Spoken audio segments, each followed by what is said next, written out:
Colossenses, capítulo 4, versículo 17. A palavra de Deus diz assim: e digam a Arquipo, atente para o ministério que você recebeu no Senhor, cumprindo bem a sua tarefa.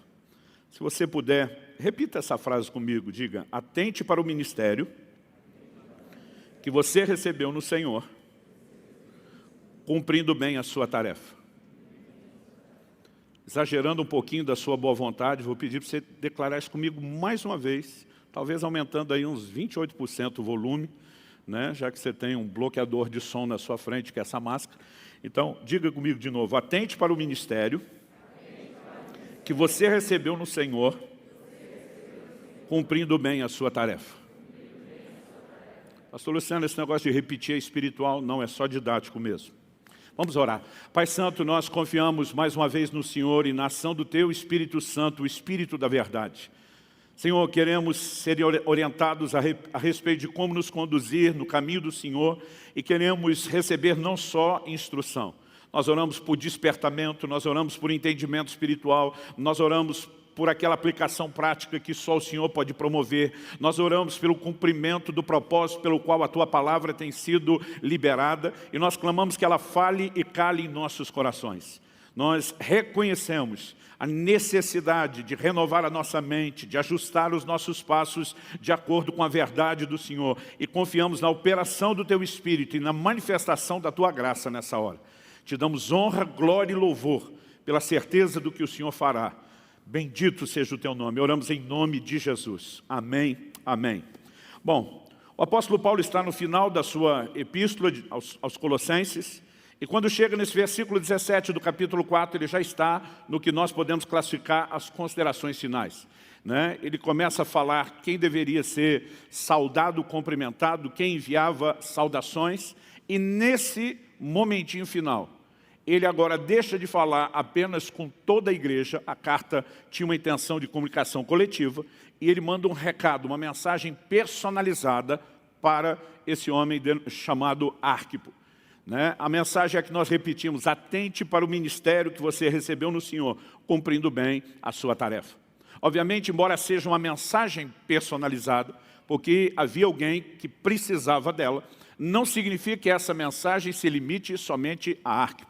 O próprio Espírito Santo certamente quis que isso fosse incluído nas Escrituras, porque havia algo a ser ensinado, comunicado a cada um de nós. Portanto, nós podemos dizer que essa mensagem personalizada, ela também é genérica, generalizada. Ela também se estende e se aplica a cada um de nós. Até porque Paulo não exigiria de alguém um comportamento, né, diferente de todos os demais cristãos ou fora dos princípios da palavra de Deus. Isso só por si já seria um bom motivo. Mas creio que o Espírito Santo quis que isso fosse incluído, porque, como diz Romanos 15:4, tudo quanto foi escrito para nosso ensino foi escrito. Então eu quero que você olhe, né, para essa mensagem não como personalizada a outro, ainda que ela seja generalizada para todo o corpo de Cristo também. Se tiver que vê-la como personalizada, que nessa noite você troque o nome de Arquipo na leitura desse versículo pelo seu, né? Deus dizendo a você: atente para o ministério que você recebeu no Senhor, cumprindo bem a sua tarefa. Uma coisa a ser levada em consideração é quem é Arquipo. Nós não temos tantas informações na Bíblia e na história sobre Arquipo, mas pelo menos temos uma declaração muito específica em Filemão, né? Na carta de Paulo a Filemão, no capítulo 1, nos versículos 1 e 2, Paulo, na saudação inicial, diz assim: Paulo, prisioneiro de Cristo Jesus, e o irmão Timóteo, ao amado Filemão, que é também nosso colaborador, a igreja que se reúne em sua casa, e a irmã Áfia e a Arquipo, nosso companheiro de lutas. Ele está saudando a liderança de uma igreja. Ele menciona Arquipo como um companheiro de lutas. Isso me faz entender que Arquipo não está recebendo essa mensagem: atente para o ministério que você recebeu no Senhor, cumprindo bem sua tarefa, porque era um crente desleixado, porque não estava fazendo absolutamente nada, né? As informações que nós temos da Bíblia nos fazem entender que ele era alguém até engajado.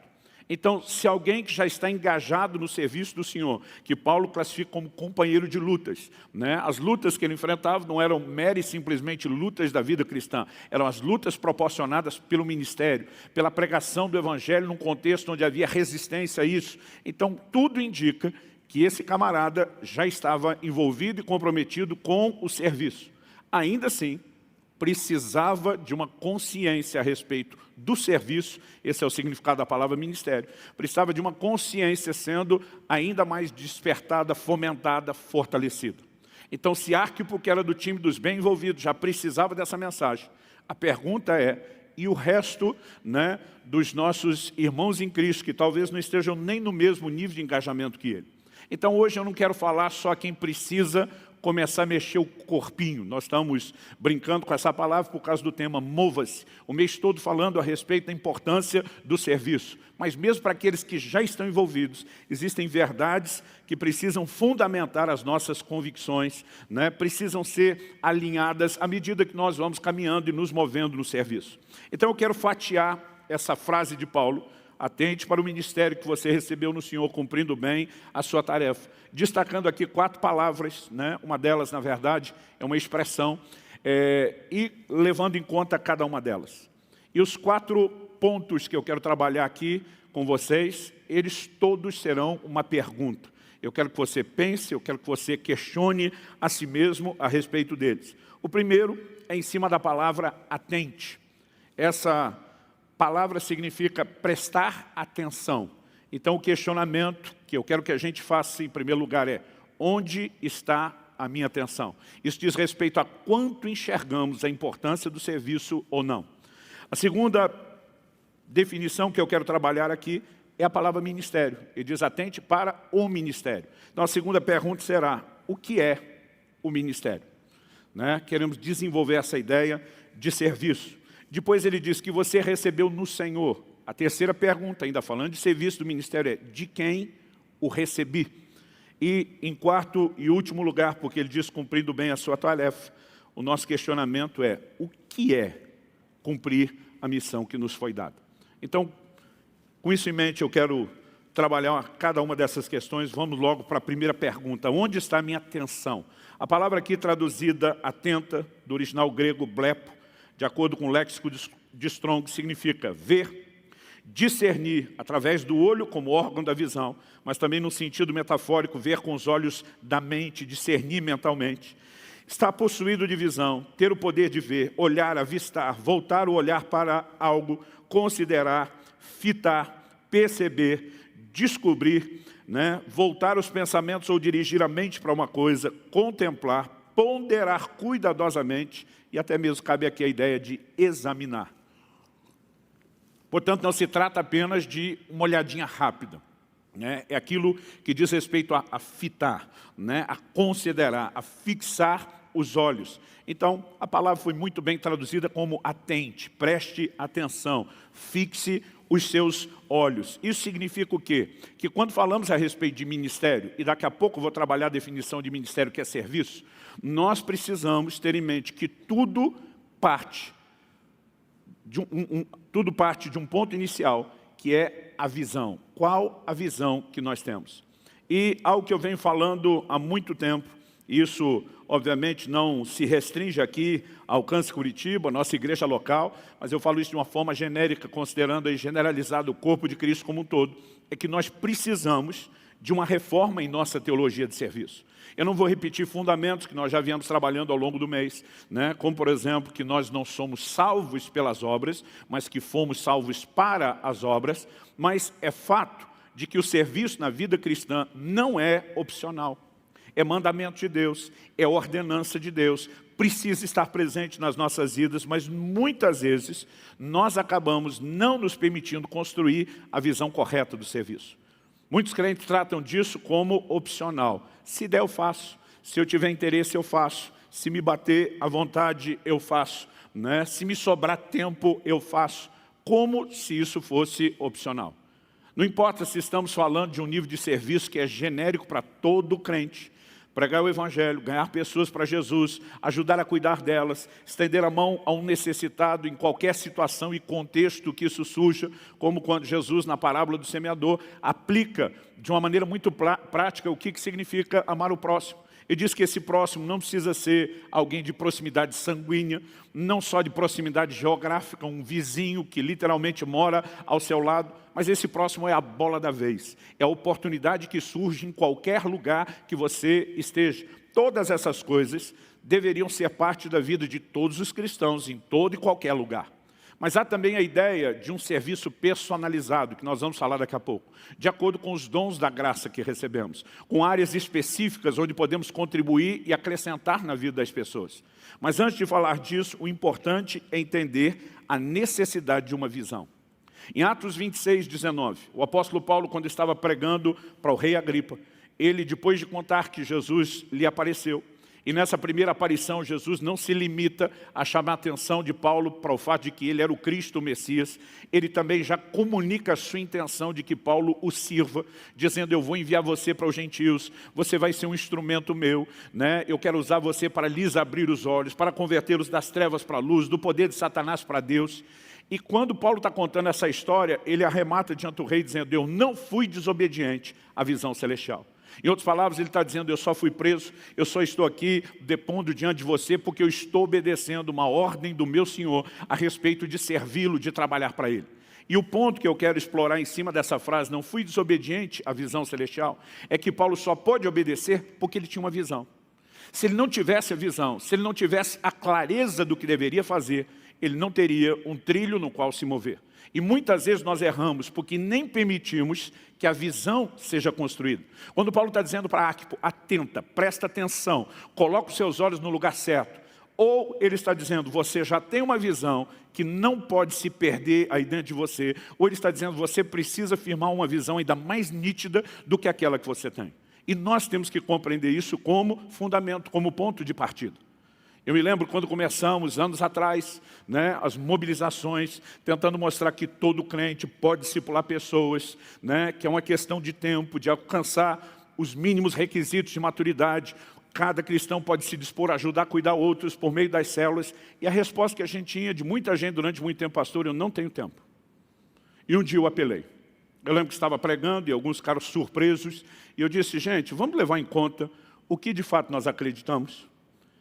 E eu falei assim, quando um traficante se converte, e graças a Deus eles têm se convertido, nós cremos no que está escrito na palavra de Deus, que se alguém está em Cristo, nova criatura é, as coisas velhas já passaram, eis que tudo se fez novo e o povo, amém.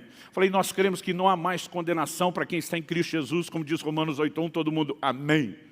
Mas eu falei, mas mesmo crendo tudo isso, vocês concordam que esse traficante vai ter que mudar de profissão, depois se converteu, e todo mundo, amém. Porque o amém foi unânime em peso, porque nós entendemos que quando alguém se converte, ele tem que ajustar a sua vida aos padrões da palavra de Deus e do Evangelho, e não o contrário.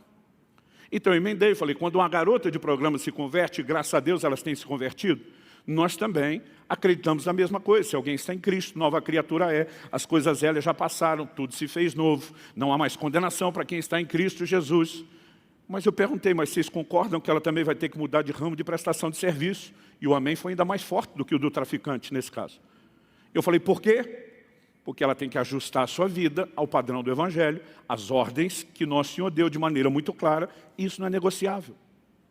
Eu falei, mas já que vocês concordam com isso, me expliquem. Porque quando Jesus diz, ide, preguem o Evangelho, que é uma comissão a todos nós, você acha que no seu caso isso é negociável? Então, o ex-traficante, a ex-garoto de programa tem que mudar a vida deles para obedecer Jesus. Mas você não tem que mudar a sua vida arrumando tempo para fazer o que Ele te mandou. Qual é a lógica disso? Mas muitas vezes, porque desde o aspecto doutrinário, nós não construímos uma visão clara. Não é nem só de uma questão de expectativa de Deus, de uma ordenança de Deus. Nós muitas vezes temos uma dificuldade de corresponder com aquilo que nem nós enxergamos. A verdade é que todo crente tem um papel no plano e no propósito de Deus. Deus tem planos personalizados para você. Tem coisas que só você e mais ninguém pode fazer para Ele. E Ele conta que cada um de nós entenda o seu papel no desdobramento do estabelecimento do reino dEle na terra, do desenvolvimento do corpo de Cristo. Não existe um crente sem função ministerial. Eu falei antes, vou repetir, daqui a pouco vamos definir o que é ministério, mas em essência significa serviço. Ministério não é um cargo ou posição, é serviço, qualquer nível de serviço entra, porque esse é o significado da palavra ministério. E todos nós não apenas podemos, mas devemos fazer alguma coisa. Abre sua Bíblia comigo em 1ª carta de Paulo aos Coríntios, no capítulo 12. Paulo usa uma analogia a respeito da igreja em relação ao Senhor Jesus, que eu particularmente gosto muito e acho que cabe muito bem no que nós estamos falando aqui. Em 1 Coríntios 12, eu vou ler primeiro o versículo 12, depois vou ler do 14 até o 27. No verso 12 de 1 Coríntios 12, ele diz: porque assim como o corpo é um e tem muitos membros, e todos os membros, mesmo sendo muitos, constituem um só corpo, assim também é com respeito a Cristo. Uma das analogias empregadas para a igreja, já em Efésios 1, além de 1 Coríntios 12, é que nós somos o corpo de Cristo. Então, Paulo trabalha a ideia, assim como o corpo tem muitos membros, assim também em relação ao corpo de Cristo. Verso 14. Porque também o corpo não é um só membro, mas muitos. Se o pé disser, porque não sou mão, não sou do corpo, nem por isso deixa de ser do corpo. Se o ouvido disser, porque não sou olho, não sou do corpo, nem por isso deixa de ser do corpo. Se todo o corpo fosse olho, onde estaria o ouvido? Se todo ele fosse ouvido, onde estaria o olfato? Mas Deus dispôs os membros, colocando cada um deles no corpo como Ele quis. Vou repetir essa frase que é importantíssima. Deus dispôs os membros, colocando cada um deles no corpo como Ele quis. Verso 19. Se todos, porém, fossem um só membro, onde estaria o corpo? O certo é que há muitos membros, mas um só corpo. Os olhos não podem dizer à mão, não precisamos de você. E a cabeça não pode dizer aos pés, não preciso de vocês. Pelo contrário, os membros do corpo, que parecem ser mais fracos, são necessários. E os que nos parecem menos dignos no corpo, a esses damos muito maior honra. Também os que em nós não são decorosos, revestimos de especial honra, ao passo que os nossos membros nobres não têm necessidade disso. Contudo, Deus coordenou o corpo, concedendo muito mais honra àquilo que menos tinha, para que não haja divisão no corpo, mas para que os membros cooperem com igual cuidado em favor uns dos outros. De maneira que se um membro sofre, todos sofrem com ele, se um deles é honrado, todos os outros se alegram com ele. Ora, verso 27, vocês são o corpo de Cristo, e individualmente membros desse corpo. Aqui Paulo está falando da diversidade com que Deus trabalha, distribuição de dons, de ministérios, do que em 1 Coríntios 12, alguns versículos antes do que lemos, Paulo ainda acrescenta uma outra relação que ele chama de operações, outras versões chamam de realizações. Ele diz que a diversidade de dons, mas o Espírito é o mesmo. Os dons espirituais são atribuídos à ação do Espírito. Ele diz a diversidade de ministérios, mas o Senhor é o mesmo. Aqui a alusão que temos é do que Paulo diz em Efésios 4, de dons ministeriais, diferente dos dons espirituais. Mas ele diz a diversidade de realizações ou operações, lá nos versículos 4 a 6 de 1 Coríntios 12. Outro dia alguém falou, pastor, eu sei que temos 9 dons do Espírito Santo, 5 dons ministeriais. O que é que são as realizações? Falei, tudo que não tiver nas 2 primeiras listas, pode jogar na 3ª. A Bíblia fala de socorros, fala de governo, Existem atribuições distintas dadas por Deus. E a ideia não é que todo mundo seja igual. Aliás, se tem uma coisa nociva, seja quando você olha para quem você é, em termos de identidade, ou mesmo da função que Deus deu, é quando a gente se compara. Nós precisamos entender que nessa diversidade, nós cooperamos, cada um com algo único, para que o todo, o corpo, seja beneficiado. Anos atrás, estava pregando numa igreja no Rio de Janeiro. Falei durante mais ou menos 1 hora a respeito de redenção, de salvação. No final fiz um apelo caprichado que levou mais tempo. 2 pessoas vieram à frente, se converteram. E eu estava muito feliz. Cada alma tem um valor eterno. Mas o pastor que lidera aquela igreja, ele se levantou. Eu lembro que ele chegou perto de mim e disse, dá licença, Subirá. Tirou o microfone da minha mão. Ele é um evangelista, sua característica, aquilo que Deus lhe deu. Ele falou entre 30 segundos a 1 minuto depois de mim. Fez um novo apelo, mas 20 pessoas vieram à frente. Eu fiquei feliz pela salvação delas, mas me deu raiva. Eu falei, eu estou falando há 1 hora. Eu caprichei no apelo, eu fiz tudo, consegui 2. Esse cara fala menos do que o meu apelo. E tem uma resposta dessa. Fizemos a festa pela salvação de todo mundo. No final do culto eu falei para ele, não é justo isso não. Eu falei, como um negócio desse? Ele falou, Subirá, a graça que Deus me deu é o evangelismo. Ele falou, não estava querendo remendar nada do que você estava fazendo, mas Deus falou, meu coração, vai lá e use o que ele não tem. Eu falei, mas quero que você saiba que eu fiquei indignado. Ele falou, foi o que... Ele falou, você sentiu isso durante o minuto que eu falei e a resposta do povo. Ele falou, eu senti isso mais de 1 hora, ouvindo você ensinar e me perguntando que Bíblia esse cara lê, de onde saem essas coisas. Porque às vezes a gente tem a tendência de valorizar o que o outro tem, em vez de entender a importância do que Deus nos deu. Agora, não importa que tipo de membro você é no corpo, se você é olho, nariz, boca, né, mão, pé, você tem uma função e você tem uma importância. A menos que você acredite que é um apêndice no corpo de Cristo, que se for tirado não faz falta. Ou uma verruga, né, que a gente não pode dizer que nem para enfeite serve. Então, eu não creio que nenhum de nós foi chamado para ser uma verruga no corpo de Cristo. Além de não ter função, parece que ainda rouba a beleza. Nós precisamos ter a visão, atentar para o ministério. Deus tem um lugar para mim no corpo de Cristo. O ministério, o serviço é parte da vida cristã, é inegociável. E quando nós partimos da visão, eu acredito que o resto começa a se alinhar. Imaginando que você já partiu, está disposto a partir de onde está a sua atenção. A próxima pergunta, o que é o ministério?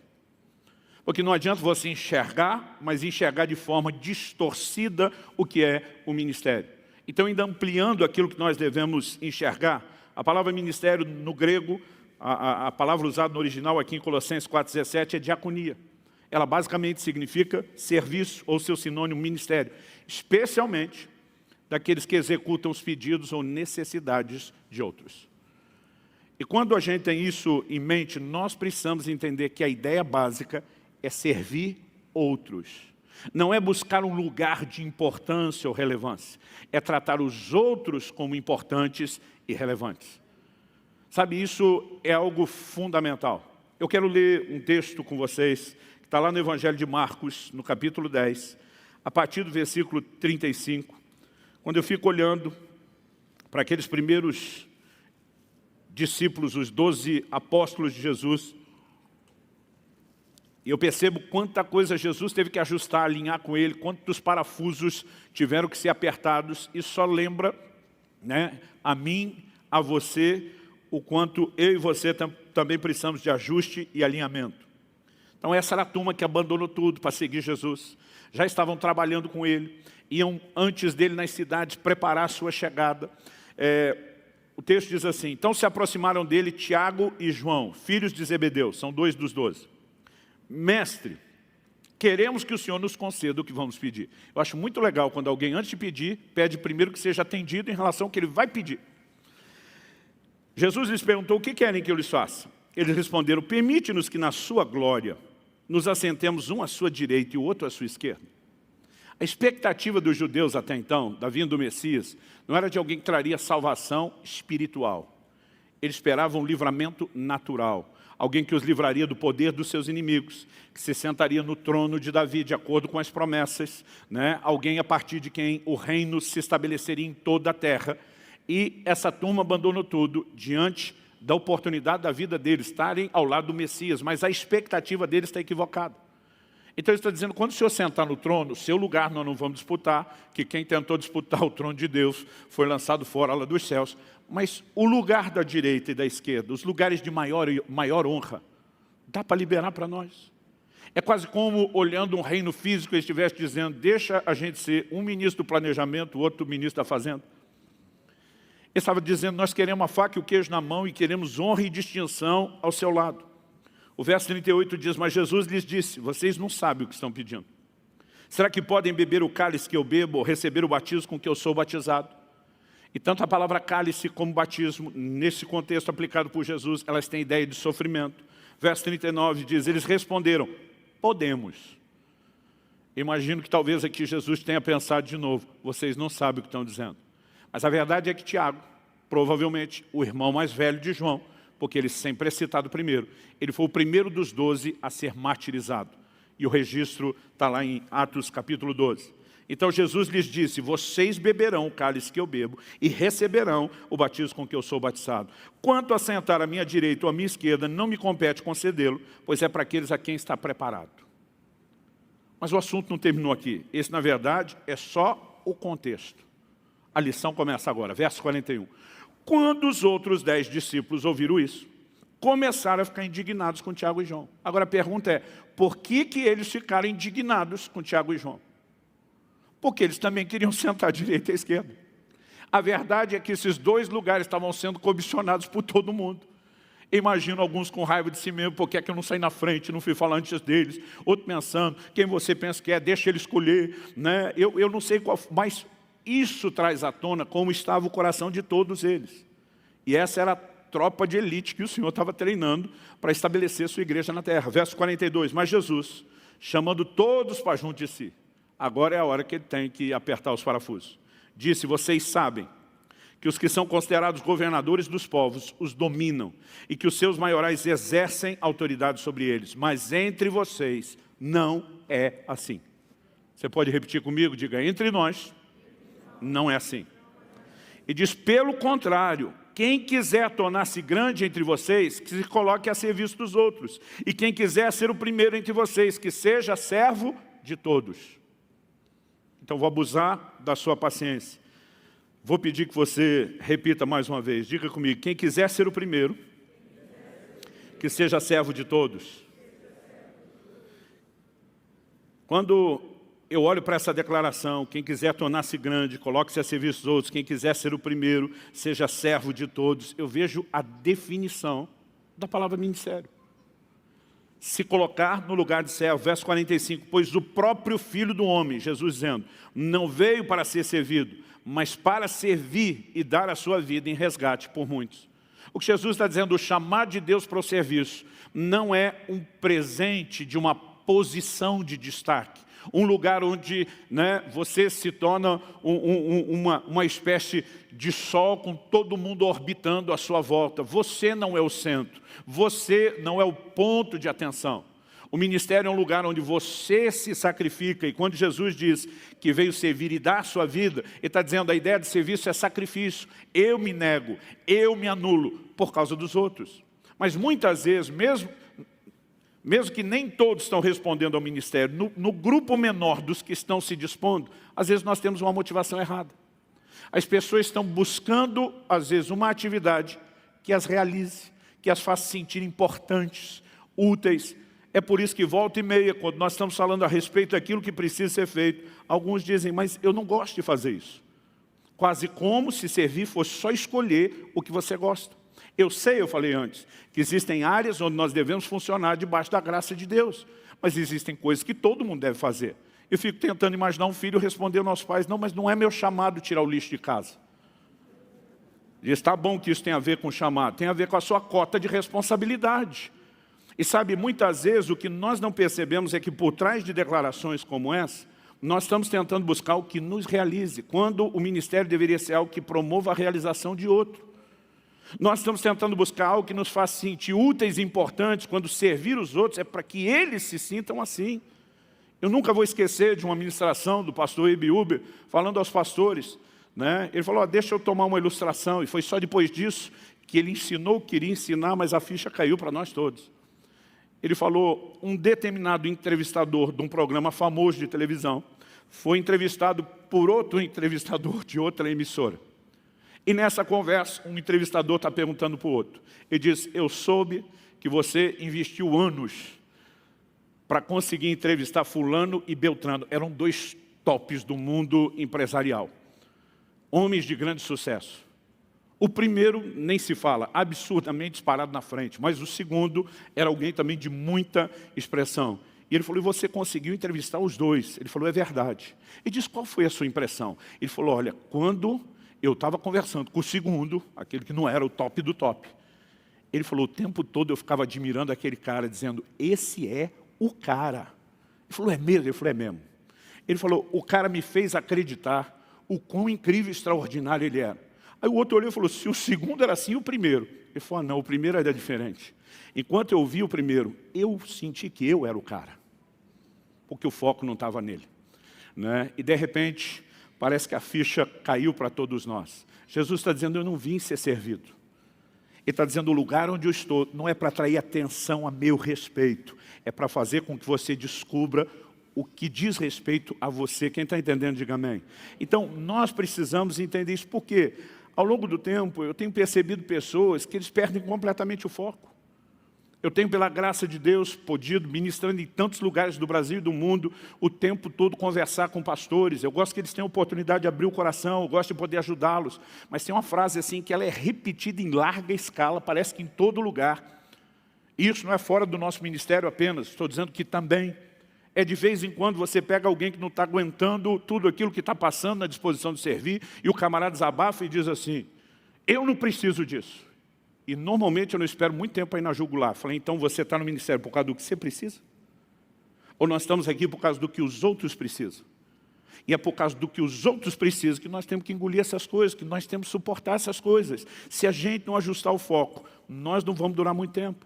Gente que busca uma área de serviço, seja no voluntariado da estrutura ou qualquer coisa, como se fosse terapia ocupacional, está sendo egoísta.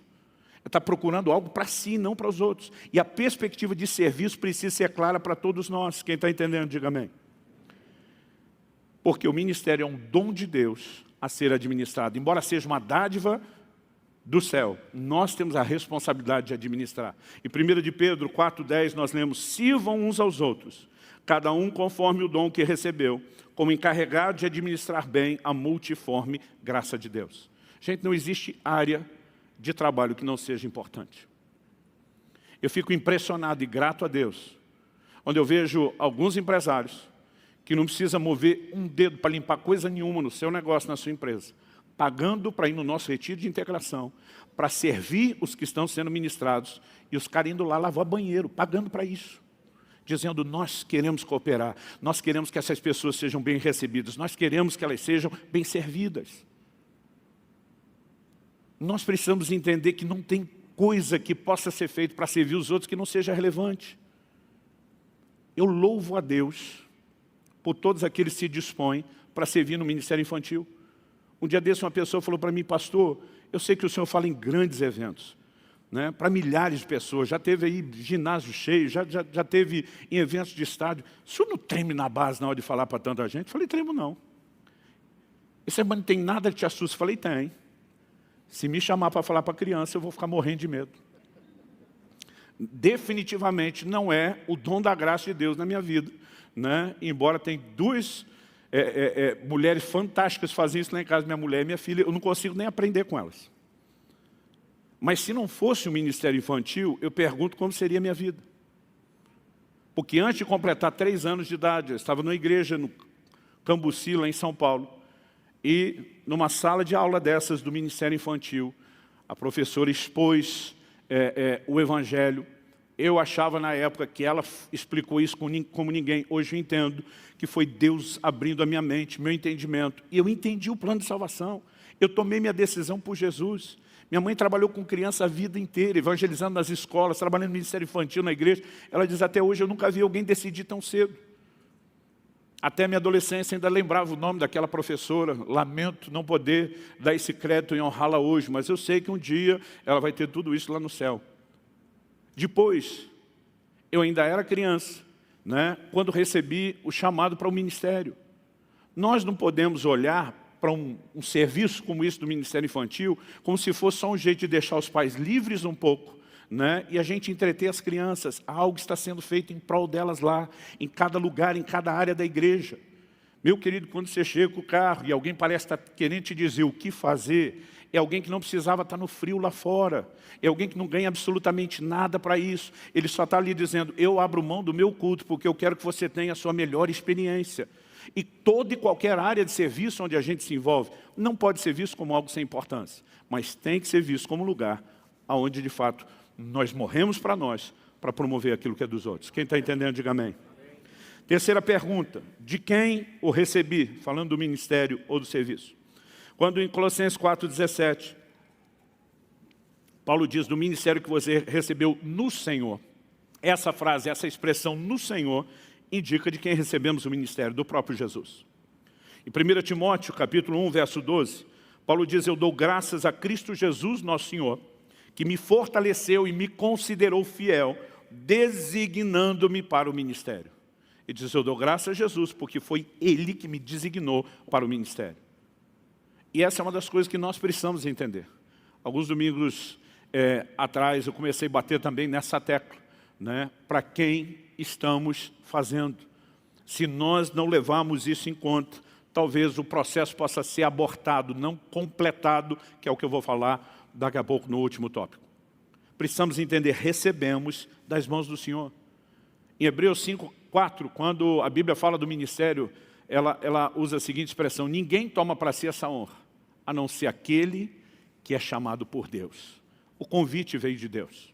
Ainda que a gente tenha que ter a disposição, se voluntariar, né? Dizer, eis-me aqui, eu correspondo. Nós precisamos entender que quem está convocando é Deus. Essa pergunta, quem estamos servindo, é importante demais. A Bíblia fala em Romanos 16, nos versículos 17 e 18, de pessoas que não estão servindo a Cristo, mas sim ao próprio ventre, estão servindo a si mesmas. Se eu e você não tivermos a consciência, é Ele que nos chamou, é para Ele que estamos fazendo. Porque mesmo quando servimos os outros, o que nós estamos fazendo não se limita mera, única e simplesmente a essas pessoas. Dá uma olhadinha comigo em Colossenses, no capítulo 3, nos versículos 23 e 24. Paulo diz assim: tudo o que fizerem, façam de todo o coração, como para o Senhor e não para as pessoas. Por que diz como para o Senhor e não para as pessoas? Porque é para as pessoas que nós estamos fazendo. Mas ele diz, embora diretamente você esteja fazendo para as pessoas, saiba que a sua maneira de pensar é que indiretamente você não está fazendo só para elas, mas para o Senhor que te chamou a servir elas. Aí ele diz no verso 24, sabendo que receberão do Senhor a recompensa da herança. E aí ele afirma taxativamente no final do verso 24, é a Cristo, o Senhor, que vocês estão servindo. No julgamento das nações, mencionado por Jesus em Mateus 25, ele vai se dirigir a pessoas e dizer, eu tive fome, vocês me deram de comer, eu tive sede, me deram de beber. Você conhece a história. Os caras vão dizer, quando mesmo foi? É como se eles dissessem, nem a gente lembra de ter feito isso para o Senhor. Jesus disse, quando vocês fizeram a um desses pequeninos, foi a mim que vocês fizeram. Então, se eu entendo, Ele me deu um ministério, eu faço para Ele, e não bastasse isso tudo, que já seria motivo suficiente para eu e você estarmos, né, tremendamente empolgados, Apocalipse 22:12 tem uma mensagem do retorno de Jesus, quando ele diz, eis que cedo venho, e comigo está a minha recompensa, para dar a cada um segundo as suas obras. Ele me deu um ministério, eu faço para Ele, e no final, é Ele que me recompensa. Quando eu e você temos isso em mente, eu acredito todos esses ingredientes, atente, colocar atenção, entender o que é o serviço, entender para quem fazemos, são elementos necessários para que a gente possa chegar ao grande desfecho, que é o que eu vou abordar agora. Mas antes disso, eu quero que você lembre que, falando inclusive dessa questão, né, de ministério, nós precisamos olhar para o Senhor Jesus e entender o que Ele fez. Quando Jesus se dispõe a lavar os pés dos apóstolos, e esse relato está lá em João, no capítulo 13, o apóstolo Pedro fica indignado. Ele diz, de modo nenhum só vai lavar meus pés. Por que uma reação dessa? Porque esse ato de lavar pés naquela cultura, hoje nós temos ruas, pisos pavimentados em todo lugar. A gente esquece completamente como era antigamente. Essa turma andava de sandália. Se tivesse chovendo, a terra virava lama. Se tivesse seco, virava pó. Cada trajeto que se fazia em qualquer lugar, se chegava com os pés sujos. Então aquilo era uma forma de exercer hospitalidade. Mas quem fazia isso? Era sempre o menor da casa. E mesmo onde existiam escravos, era o menor dos escravos que faziam isso. Quando Jesus se propõe a lavar os pés, Pedro fica indignado quase como quem disse, recomponha. Tem um senso de dignidade, Jesus. Você é o cara, isso não é lugar para você. Jesus disse para Pedro, se eu não lavar os seus pés, você não tem parte comigo. Pensa no Pedro que mudou de ideia. Então não só os pés, a cabeça, me lava todo. Mas o que é que Jesus estava querendo fazer? No final ele diz em João 13,15, eu vos dei exemplo, para que assim como eu fiz, me humilhando, vocês também o façam. Então, além de termos recebido o ministério dele, de podermos fazer para ele, de que um dia teremos a recompensa dele, nós temos o modelo dele de como funcionar. Ou seja, tudo que diz respeito ao serviço, ao ministério, gira em torno de Jesus. Quem está entendendo, diga amém. Em Filipenses 2, nos versículos 5 e 7, Paulo diz, tenham entre vocês o mesmo modo de pensar de Cristo Jesus. Outras traduções diz, tenham em vós o mesmo sentimento que houve em Cristo Jesus. Qual? Ele diz que mesmo existindo na forma de Deus, não considerou ser igual a Deus algo que deveria ser retido a qualquer custo. Pelo contrário, ele se esvaziou, assumindo a forma de servo, tornando-se semelhante aos seres humanos. Traduzindo, ao pensar como ele, sentir como ele, nós devemos descer de qualquer tipo de pedestal e não apenas nos nivelarmos diante de qualquer pessoa, mas depois de estarmos no nível delas, nos rebaixarmos ainda mais e dizer, estou disposto a servi-lo. Tudo no ministério diz respeito a Jesus. Agora, não entendo um crente dizendo, eu pertenço a Jesus, eu amo a Jesus, só não quero servir. Quarto e último lugar, o que é cumprir a missão que me foi dada? A palavra aqui traduzida cumprir, no original grego, plerou, ela significa tornar cheio, completar, preencher até o máximo, até o topo, até a borda, assim que nada faltará para completar a medida. Né? De uma maneira literal, era usado para falar sobre, literalmente, encher o copo, tudo que se poderia. Mas ela também passou a ser usada para dizer respeito a fazer completo algo, tornar perfeito, levar até o fim, né? Levar a cabo, realizar algum empreendimento, sempre com essa ideia de completar. Então, a expressão que foi traduzida, cumprir o ministério, não só realizar, é você executar de maneira completa. Isso, para mim, dá pelo menos dois sentidos distintos. Executar de maneira completa significa ir até o fim e não abortar o processo. Em Atos 20, 24, o apóstolo Paulo diz assim, nada tenho a minha vida como preciosa, contanto que eu complete a carreira e o ministério que recebi de testemunhar o evangelho da graça de Deus. Para ele completar a carreira e o ministério era, eu vou até o final. Em outras palavras, eu não aborto, eu não deixo nada sem conclusão.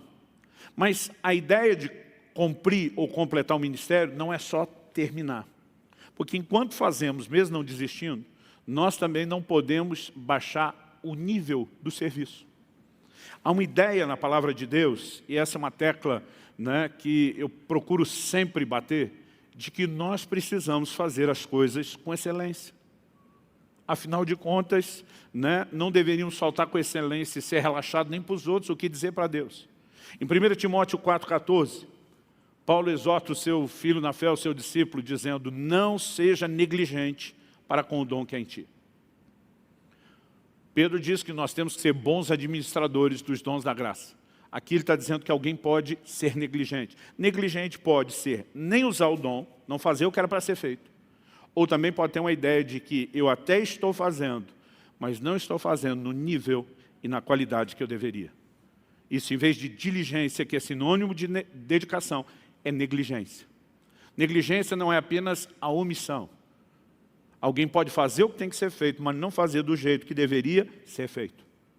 Jeremias 48, 10 diz, maldito é aquele que fizer a obra do Senhor relaxadamente. Nós não podemos simplesmente dizer, né, vou fazendo como der. Em Romanos 12, nos versículos 7 e 8, Paulo diz assim, se é ministério, dediquemo-nos ao ministério. O que ensine, dedique-se ao ensino. O que exorta, faça-o com dedicação. Aqui está abordando dons distintos. Não importa se é ensino, se é exortação, se é serviço.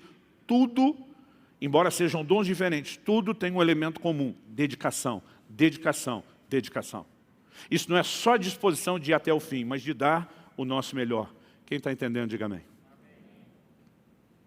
Eu acho lindo quando vejo as pessoas fazendo com a motivação correta, honrando Jesus. Fico imaginando o sorriso no rosto de Nosso Senhor. Estava pensando hoje de manhã no culto às 8, que num desses próximos domingos nós podemos ter geada. E nós vamos ter gente lá no estacionamento o tempo todo de pé no frio, para receber e acolher cada um de nós. O que leva alguém a fazer esse tipo de coisa?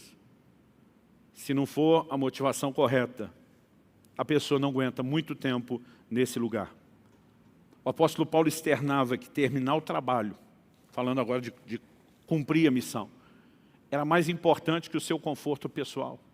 Não só quando em Atos 20, 24 ele diz, não tenho a minha vida como preciosa, dizendo que tiver que morrer pelo ministério servindo os outros, eu morro. Mas em Filipenses, no capítulo 1, nos versículos, eu vou ler do 21 ao 25, Paulo diz assim, porque para mim o viver é Cristo e o morrer é lucro. Eu gosto de repetir uma frase que eu ouvi de um pregador quando era ainda adolescente, que o crente não morre, é promovido e transferido. Promovido, que sai da filial, vai lá para a matriz. Não, transferido, que sai da filial, vai para a matriz. Promovido, que vai trabalhar perto do chefe. E Paulo está dizendo, para mim, o morrer é lucro. Porque muitas vezes as pessoas, a voz de Paulo, ficam preocupadas com os riscos aos quais ele estava exposto. Mas depois de dizer isso, ele diz, entretanto, ainda que eu saiba que o morrer é lucro e é um alto ganho pessoal, ele diz, se eu continuar vivendo, poderei ainda fazer algum trabalho frutífero. Ele diz, assim não sei o que devo escolher, estou cercado pelos dois lados, tendo o desejo de partir e estar com Cristo, que é incomparavelmente melhor. Mas, por causa de vocês, é mais necessário que eu continue a viver. Paulo diz, convencido disso, porque isso de fato era uma convicção interior que ele carregava, estou certo que ficarei e permanecerei com vocês para que progridam e tenham alegria na fé. O camarada já está velho, com muita quilometragem ministerial, né, rodada, já fez muita coisa, e diz, gente, nessa altura do campeonato morrer é lucro. Mas ele está dizendo, o céu pode esperar, porque ainda que eu tenha um ganho pessoal morrendo, se eu esperar um pouco mais e puder me sacrificar um pouco mais, isso significa o crescimento de vocês. Minha oração é que esse possa ser o coração que eu carregue para o resto da vida, que esse possa ser o coração que vocês carreguem também. Haverá um dia de prestação de contas. Nós não podemos mero e simplesmente deduzir, né, que o ministério é algo que Deus nos deu e diz, faça o que você quiser com isso. Em todas as parábolas que Jesus fala de algo sendo confiado a alguém, no final tem a prestação de contas. Hebreus 4,13 fala a respeito do Deus a quem haveremos de prestar contas. E nesse momento, eu e você estaremos diante dele, com certeza ele vai perguntar, você fez tudo o que eu fiz? O que eu confiei a você? Mesmo que você diga, Senhor, eu creio que eu fiz tudo, você fez da forma como deveria. Você cumpriu bem, você plerou, encheu a medida. E quando esse dia chegar, muito mais importante para mim do que só o galardão e a recompensa que eu vou receber por ter feito isso. Eu imagino que seja o sorriso no rosto do meu Senhor, do meu Salvador, daquele que se doou por mim, dizendo, servo bom e fiel, entra. Vamos ficar em pé para parecer que está acabando.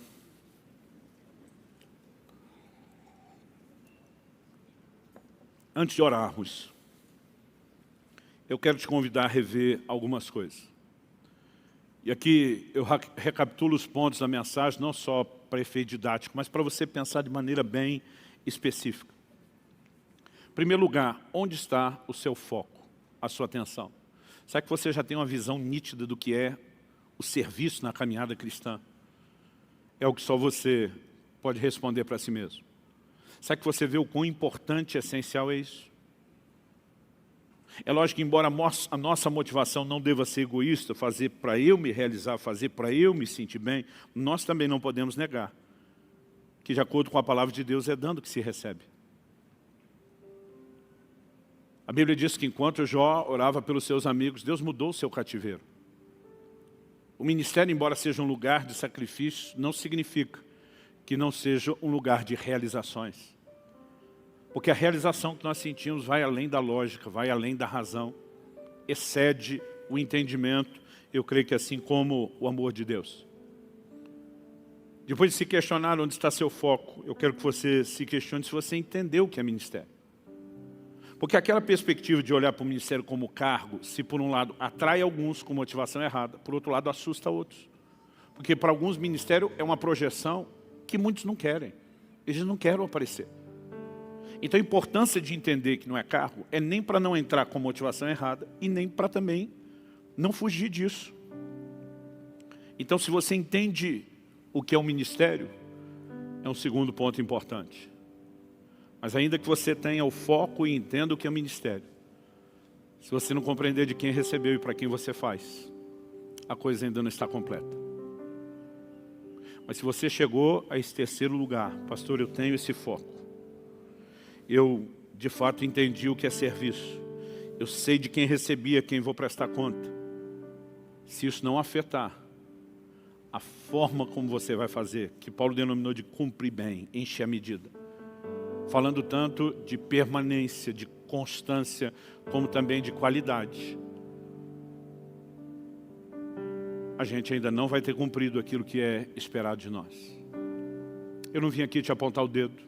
Eu não vim aqui jogar pedra em você. Eu muitas vezes imagino que o fato de Deus muitas vezes nos confrontar de forma repetida não pode fazer com que a gente se sinta desvalorizado como pessoa. Pelo contrário, se o Deus eterno, todo-poderoso, está o tempo todo lutando por mim, pela minha participação no estabelecimento do reino de Deus, isso, ao contrário, revela a minha importância e não minha falta de importância. Nós temos um problema sério, especialmente na cultura latina. Eu vejo a diferença disso de outros lugares do mundo.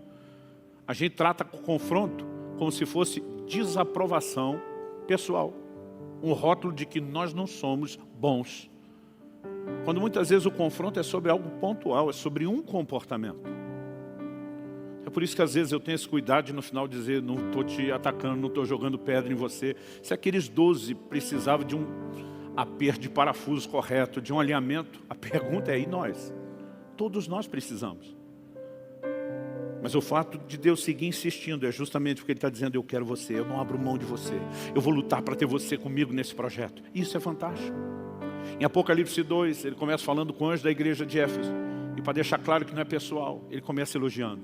Conheço as tuas obras, teu labor, tua perseverança. Suportastes provas pelo meu nome e não desfaleceste. Depois daquela enchida, que o anjo da igreja de Éfeso está quase dizendo, eu sou o cara.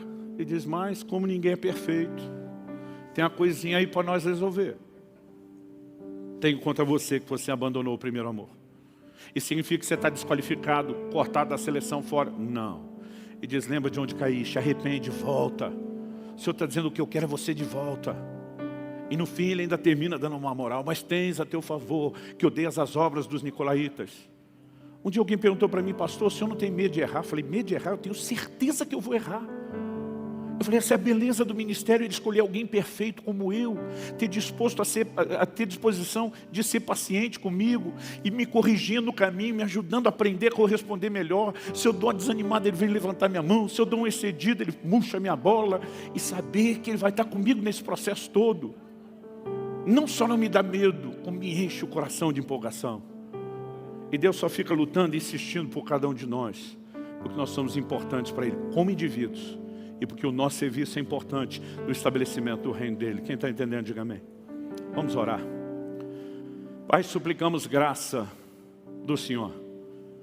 Como oramos inicialmente, reafirmamos agora. Queremos não apenas entender, mas queremos corresponder com o Senhor. Queremos que a Tua palavra encontre lugar em nós.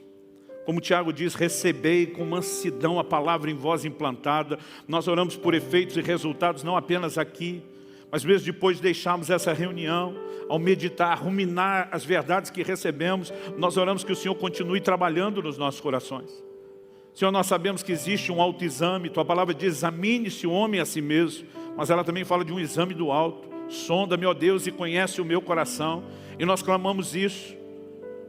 Clamamos que o Senhor nos ajude a perceber se tem havido motivações erradas, se há necessidade de ajuste na disposição ou na falta de disposição para servir. Mas, Senhor, nós queremos nos dispor, não só dando um sim inicial, eis-me aqui, envia-me a mim, mas entendendo todo o processo, nos permitindo ajustar e alinhar a nossa vida aos princípios claramente revelados da Tua palavra.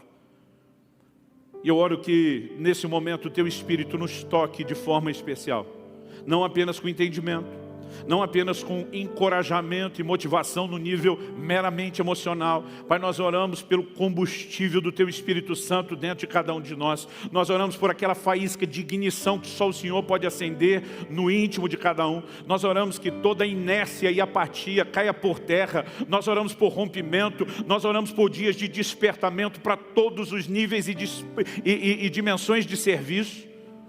E que dessa forma o Senhor seja glorificado. Nós clamamos em nome do Senhor Jesus. Em nome de Jesus. Se você crê e concorda, diga amém. Se você recebe essa palavra, diga eu recebo em nome de Jesus.